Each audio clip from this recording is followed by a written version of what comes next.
Hello students, welcome to study 24। तो कैसे हैं आप सब? आई होप अच्छे होंगे और अपना जो सिलेक्शन फेज 12 का रिजल्ट आया उसके बाद सेलिब्रेट कर रहे होंगे अपना सिलेक्शन को। और आपको पता है भाई 2 तारीख से स्क्रूटनी प्रोसेस आपका स्टार्ट हो चुका है। आई मीन डॉक्यूमेंट्स अपलोड होने स्टार्ट हो चुके हैं। तो फटाफट से जाइए अपने डॉक्यूमेंट्स अपलोड करिए, लास्ट डेट का वेट मत करिएगा। 24 तारीख आपकी लास्ट डेट है। वैसे 2 से 24 तारीख तक आप अपने क्या कर सकते हैं, डॉक्यूमेंट्स अपलोड कर सकते हैं, 2 से 24 सितंबर तक। ठीक है, तो ये वीडियो आपकी है जो टॉप क्वेश्चंस आपकी जब से रिजल्ट आया है, बहुत ज़्यादा क्वेश्चंस आ चुके हैं, कॉल पर भी बहुत सारे बच्चे पूछ चुके हैं क्वेश्चंस। तो जो बेसिक क्वेश्चंस हैं, जो कमेंट बॉक्स पूरा जो क्वेश्चन से भरा हुआ है वो क्वेश्चंस मैं लेकर आई हूँ, क्योंकि ये क्वेश्चन बहुत मैक्सिमम कैंडिडेट्स के हैं, मैक्सिमम स्टूडेंट्स के हैं। तो इस प्रॉपर वीडियो में आपको अपने क्वेश्चंस का आंसर मिल जाएगा। सभी को 1 बाय 1 रिप्लाई नहीं हो पाता है, इसलिए मैंने एक प्रॉपर ये वीडियो आपको लेकर आई हूँ। इसमें जो टॉप क्वेश्चंस आपके हैं, जो आप ही लोगों ने पूछे हैं कमेंट बॉक्स में, उसको मैं आपको दिखाऊंगी। अगर आपका भी ये क्वेश्चन है तो आपका भी डाउट क्लियर हो जाएगा। तो वीडियो को शेयर कर दीजिएगा ताकि बच्चों तक इन्फॉर्मेशन पहुंच जाए और उनके भी डाउट्स क्लियर हो जाएं। बाकी लाइव सेशन है शाम को 8:30 PM पर, लाइव डिस्कशन सेशन। उसमें आपके जो भी डाउट्स रहते हैं, कोई भी क्वेश्चन है आप लोग पूछ सकते हैं, क्वेश्चन आंसर हमारा रहेगा। लाइव डिस्कशन होता है हमारा, तो लाइव में ज्वाइन हो जाइएगा 8:30 PM पर। बाकी ये कुछ वीडियो है जो बहुत ज़्यादा कमेंट्स आ रहे हैं, उनको मैं टॉप क्वेश्चंस को ले आई हूँ, जिससे आपके भी अगर ये क्वेश्चन होंगे तो आपके डाउट क्लियर हो जाएंगे। ठीक है, तो चलिए देखते हैं क्या क्या आप लोगों ने कमेंट करके पूछा है जब से रिजल्ट आया उसके बाद, जो बहुत ज़्यादा क्वेश्चन पूछे जा रहे हैं। ठीक है, तो फर्स्ट जो मैं आपके सामने लगा रही हूँ, देखिए कमेंट भी स्क्रीनशॉट में लगाती जा रही हूँ। तो ये दास्तान जी ने किसी ने भेजा है कि एज रिलैक्सेशन सर्टिफिकेट क्या होता है। सबसे ज़्यादा मोस्ट आस्क्ड क्वेश्चन मैं बोलूँगी इसको। और एज रिलैक्सेशन पर अभी मैंने एक प्रॉपर वीडियो आपकी अपलोड भी करी है, वो ज़रूर देख लीजिएगा। उसकी लिंक डिस्क्रिप्शन बॉक्स में मैंने मेंशन कर दी है। एज रिलैक्सेशन सर्टिफिकेट क्या होता है, तो वही होता है आपका एज रिलैक्सेशन। पर मैं प्रॉपर आपको बता चुकी हूँ क्या होता है। कास्ट सर्टिफिकेट ही आपका एज रिलैक्सेशन के रूप में काम करेगा, अलग से उसके लिए कोई भी सर्टिफिकेट नहीं लगेगा। ठीक है, ये मैं आपको अभी एक प्रॉपर वीडियो में बता भी चुकी हूँ, और इसमें भी मैं आपको बता दे रही हूँ कि एज रिलैक्सेशन के लिए कोई भी अलग से सर्टिफिकेट नहीं होगा आपका। जो भी आपकी कास्ट है, ओबीसी, SC ST, ठीक है, तो वही आपका सर्टिफिकेट यूज हो जाएगा एज रिलैक्सेशन के लिए। ठीक है, नेक्स्ट क्वेश्चन आपका है अर्शिया सईद का, विदाउट एक्सपीरियंस सर्टिफिकेट दे रिजेक्ट माई डॉक्यूमेंट्स। बिल्कुल, देखिए जब भी आप कोई भी अपनी पोस्ट को अप्लाई करते हैं तो ज़रूर देख लिया करिए कि उसमें क्या क्या क्वालिफिकेशंस मांगी गई हैं, क्या एक्सपीरियंस मांगा है, सर्टिफिकेट मांगा है। सारी चीज़ें देखकर फिर फॉर्म फिलअप किया करिए, क्योंकि इससे आपको, अगर आपका सिलेक्शन होता है DV के टाइम पर, आप ही को प्रॉब्लम नहीं होगी। क्योंकि इतना लंबा सफ़र होता है, फिर फॉर्म आते हैं, बच्चा एग्ज़ाम देता है, तैयारी करता है, सेलेक्ट हो जाता है। ठीक है, और उसके बाद आपकी छोटी सी मिस्टेक की वजह से फिर आपका सिलेक्शन ना हो पाए, क्योंकि आजकल पता है आपको ये सिलेक्शन फेज में तो वैसे भी थोड़ा लंबा प्रोसेस आपका रहता है, 1-1 साल लग जाता है।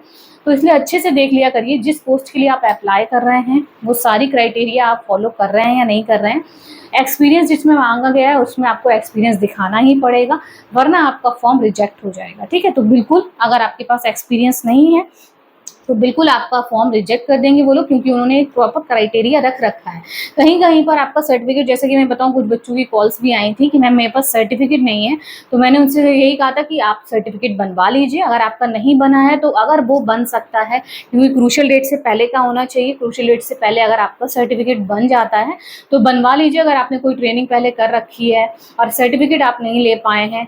ठीक है, तो अभी भी अगर वो उस डेट तक का बना देते हैं, क्रूशियल डेट से पहले का, तो बनवा लीजिए। वैसे एक्सपीरियंस आपका काफ़ी पहले का होना चाहिए। तो इसी तरीके से अगर आप किसी फॉर्म को अप्लाई कर रहे हैं, सर्टिफिकेट वगैरह मांगा गया है, तो तुरंत उसको बनवा लिया करिए, रिजल्ट का वेट मत किया करिए। तो इनका जो क्वेश्चन है कि विदाउट एक्सपीरियंस सर्टिफिकेट, अगर किसी पोस्ट में एक्सपीरियंस मांगा गया है और अगर आप वो नहीं दे पा रहे हैं तो डेफिनेटली हाँ, वो आपका फॉर्म रिजेक्ट कर सकते हैं। ठीक है, नेक्स्ट क्वेश्चन है आपका, यहाँ पर देखिए, मैम मेरा भी असिस्टेंट आर्कोलॉजिस्ट की पोस्ट पर हुआ है, बट मैंने पहले ध्यान नहीं दिया कि सर्टिफिकेट मांगते हैं अब क्या क्या। वही जैसे कि मैंने आपको बताया, कुछ बच्चों की इसके रिगार्डिंग भी कॉल आई है कि सर्टिफिकेट मांगा गया है। कुछ बच्चे थे मेडिकल वाला, कुछ फर्स्ट एड वाला सर्टिफिकेट था तो उनका नहीं था। तो अगर आप लोगों ने कोई ट्रेनिंग ऐसी कर रखी है, अगर वो सर्टिफिकेट आपका बन सकता है तो बनवा लीजिए। लेकिन अगर पहले का बन सकता है, क्रूशियल डेट से पहले का होना चाहिए। क्रूशियल डेट क्या होती है, फॉर्म फिलिंग की लास्ट डेट होती है, उससे पहले का अगर बन जाए, अगर आपने कोई ट्रेनिंग कर रखी है तो बनवा लीजिए, वरना तो आपका वही है, अगर एक्सपीरियंस नहीं है, क्योंकि उन्होंने आपको स्पेसिफाई कर रखा है कि भाई मुझे ये चीज़ें चाहिए, ड्राइविंग लाइसेंस चाहिए, जो हैवी व्हीकल चलाने वाली कोई पोस्ट है तो वो ड्राइविंग लाइसेंस चाहिए, नहीं है तो फिर आप डेफिनेटली रिजेक्ट हो जाते हैं। ठीक है, तो इन चीज़ों का ध्यान रखा करिए जब भी कोई फॉर्म अप्लाई होता है। तो हाँ, इन्होंने बोला है कि आपके पास सर्टिफिकेट नहीं है। देखिए, अगर आपने कोई ट्रेनिंग कर रखी है तो आपका सर्टिफिकेट बन जाएगा, नहीं है तो फिर आपका सर्टिफिकेट अगर नहीं है, क्योंकि प्रायोरिटी वो सर्टिफिकेट वालों को ही देंगी, तो हाँ आपका भी फॉर्म रिजेक्ट हो सकता है। ठीक है, नेक्स्ट है आपका रुचि वर्मा जी। ओबीसी सर्टिफिकेट जो एसएससी सिलेक्शन पोस्ट के नोटिफिकेशन में जिस फॉर्मेट में है उसमें अपलोड करना है। सेंट्रल का आपका होना चाहिए, ज़रूरी नहीं है कि वही आपका फॉर्मेट हो वैसा ही सेम। अगर आपका नहीं बना हुआ होता है किसी बच्चे का तो वो फॉर्मेट निकलवा कर बनवा लेते हैं। अगर आपका सेंट्रल का कोई बना हुआ है वो सभी में वैसा चल जाता है। ठीक है, तो वही अगर आपका है सेंट्रल लेवल का होना चाहिए मेन आपका, तो वो आपका चल जाएगा। स्पेशली ये नहीं है कि एसएससी वाला आप निकलवा कर बनवा रहे हैं, और वैसे भी क्रूशियल डेट से पहले होना चाहिए। अभी आप बनवाते हैं तो वो काम का नहीं रहेगा आपका, फिर डीवी के टाइम पर आपको एफिडेविट वगैरह सारी चीज़ें फिर दिखानी पड़ेंगी। ठीक है, तो अगर आपके पास कोई प्रीवियस है सेंट्रल का तो आप बनवा सकते हैं, स्पेशली एसएससी का फॉर्मेट निकलवाने की ज़रूरत नहीं है। ठीक है, सेम ही होते हैं लगभग, क्राइटेरिया लगभग सेम ही होता है। ठीक है, फिर आपका नेक्स्ट क्वेश्चन क्या है, मैम प्लीज़ एक डाउट क्लियर करिए। सिलेक्शन पोस्ट में एनआर की जो पोस्ट है कि वैकेंसी 4 दिखा रहा है, पर लिस्ट में अवेलेबल कैंडिडेट्स 120 हैं और कोई स्किल टेस्ट भी नहीं है, सिर्फ मैट्रिकुलेशन का रिजल्ट ही चाहिए, तो किस बेस पर रिजेक्ट या सेलेक्ट होंगे? ये भी क्वेश्चन बहुत ज़्यादा पूछा गया है कि कहीं पर स्किल टेस्ट नहीं हो रहा है, या कुछ जैसे सर्टिफिकेट नहीं मांगा है, एक्सपीरियंस नहीं मांगा है, सिर्फ मैट्रिकुलेशन मांगा है। ठीक है, और इनका जैसे कि क्वेश्चन है तो किस बेस पर रिजेक्ट होंगे? देखिए, जैसे स्क्रूटी में मैंने बताया काफ़ी बच्चों का तो इसी बेस पर हो जाता है कि किसी की कोई डॉक्यूमेंट्स इनकम्प्लीट हैं, या 10th की मार्कशीट में कुछ है, या जो प्रॉपर उन्होंने चीज़ें दी हैं वो नहीं दे पा रहे हैं, तो उस बेस पर भी रिजेक्ट हो सकता है। फाइनल आपका रिजल्ट बनेगा, क्योंकि जितनी पोस्ट हैं डेफिनेटली आपको उतनी ही पोस्ट पर बनेगा, कट ऑफ इंक्रीज हो सकती है, इस बेस पर आपको रिजेक्ट किया जा सकता है। ठीक है, बाकी वो आपके डिपेंड करता है कितने कैसे क्या मार्क्स आपके आ रहे हैं। ठीक है, फिर आपका एक और क्वेश्चन है, मैम एक लड़की के नंबर आंसर की में 102.50 थे, HHVH PWD सर्टिफिकेट भी है, बट उसका लिस्ट में नाम ही नहीं है, मैम ऐसा कैसे है? इसलिए हो सकता है कि उसकी भाई कट ऑफ ज़्यादा गई होगी उस पोस्ट पे, जिस पोस्ट पे उन्होंने अप्लाई करा है उनकी कट ऑफ आप चेक करिए, उसकी कट ऑफ ज़्यादा गई होगी, उनके मार्क्स कम होंगे, इसीलिए उनका सिलेक्शन नहीं हुआ होगा। ठीक है, 2022 का ओबीसी एनसीएल चलेगा मैम? देखिए, ओबीसी 1 साल पहले का चल जाता है, 2024 है तो 23 का चल जाएगा, 2022 का नहीं चलेगा। ठीक है मैम, सिग्नेचर डेट ओनली या नेम भी मेंशन करना है? देखिए, मैंने आपको बताया सेल्फ अटेस्टेड कैसे करना है, पहले भी आप लोगों को बता चुकी हूँ।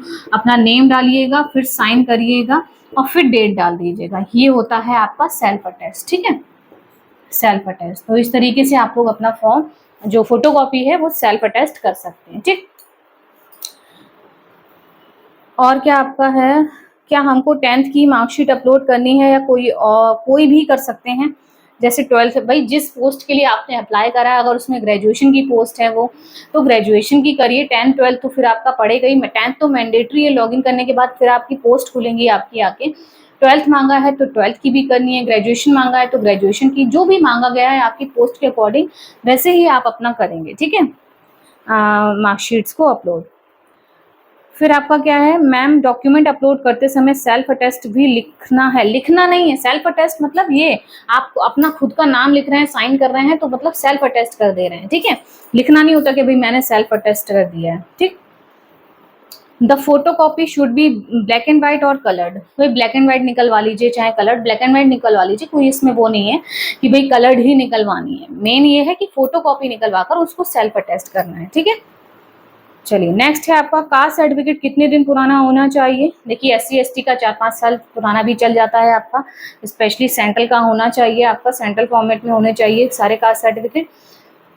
EWS का तो फाइनेंशियल ईयर वैलिड ईयर आपका रहता है, हर साल चेंज आपका होता है, और OBC का 1 ईयर प्रीवियस आपका चल जाता है। ठीक, फिर आपका क्या है, मैम मेरा CR 10224 में हुआ है मैट्रिक में, उसमें क्या क्या अपलोड करना होगा? कोई एक्सपीरियंस लगेगा? भाई आप लोग फिर से वही मिस्टेक, जैसे कि अभी हम लोग ने 2 क्वेश्चंस प्रीवियस देखे, एक्सपीरियंस सर्टिफिकेट और एक और ये।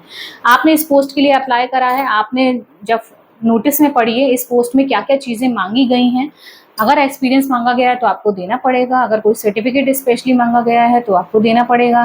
कुछ भी नहीं मांगा गया है, 10th 12th ग्रेजुएशन सिंपली मांगा गया है तो वो मार्कशीट लगेगी।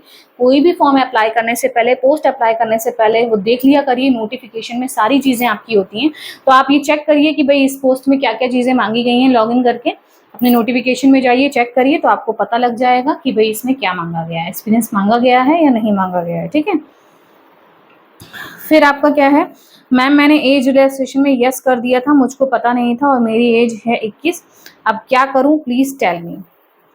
तो देखिए भाई, एज रिलैक्सेशन में अगर आपने यस कर दिया गया है तो कोई बात नहीं, फिर आप एज रिलैक्सेशन का सर्टिफिकेट आप मत लगाइएगा, लेकिन फॉर्म को अच्छे से रीड किया करिए, मतलब अच्छे से फिल किया करिए। एज रिलैक्सेशन वाला कॉलम है, आपको चाहिए है तो ठीक है, नहीं चाहिए है तो मत किया करिए उसको, क्योंकि फिर आगे भी प्रॉब्लम हो सकती है। तो अगर आपके पास नहीं है, आपको चाहिए ही नहीं है, तो आपको फिर वहां पर लगाना ही नहीं है एज रिलैक्सेशन की जगह पर। ठीक है, फिर आपका क्या है जी, और क्वेश्चन क्या है, मैम कास्ट सर्टिफिकेट स्टेट का अपलोड करूँ या सेंट्रल। भाई सेंट्रल का करना है, पहले भी आप लोगों को बता चुकी हूँ। और आपका क्या है, SSC marksheet and board certificate merge file upload करना है क्या मैम। अलग अलग कर दीजिए, उस एड मोर का ऑप्शन आ रहा है ना, मर्ज उसमें मार्कशीट डाल दीजिए, अपना सर्टिफिकेट डाल दीजिए। फिर आपका क्या है, next question, nice needy helpful information given ma'am, thank you भाई। दीपक सिंह राजपूत जी, एसएससी सर्टिफिकेट में मदर नेम सिंगल है, लेकिन एप्लीकेशन फॉर्म में मैंने मदर नेम फुल लिखा है, कोई दिक्कत आ सकता है स्क्रूटनी में। देखिए 10th की मार्कशीट में जो भी चीज़ें आपकी हैं, जो भी डिटेल्स हैं, वो बिल्कुल सेम होनी चाहिए जो भी आपने एप्लीकेशन फॉर्म फिल करा है। अगर उसमें कोई मिस्टेक है तो आपको एफिडेविट बनवाना पड़ेगा, एफिडेविट से आपका काम चल सकता है, बाद में उसको करेक्ट करवा लीजिएगा। ठीक है, चलिए मैम सेमेस्टर मार्कशीट्स अलग अलग डालनी है, पीडीएफ। भाई पीडीएफ बनाकर डालिए, पीडीएफ उन्होंने बोला है पीडीएफ फॉर्मेट होना चाहिए, पीडीएफ बना के डाल दीजिए, कोई दिक्कत नहीं है। ठीक है, और आपका क्या है क्वेश्चन, मैम जो कास्ट सर्टिफिकेट है ओबीसी का, वो एसएससी फॉर्मेट वाला अपलोड करना है, स्टेट वाला।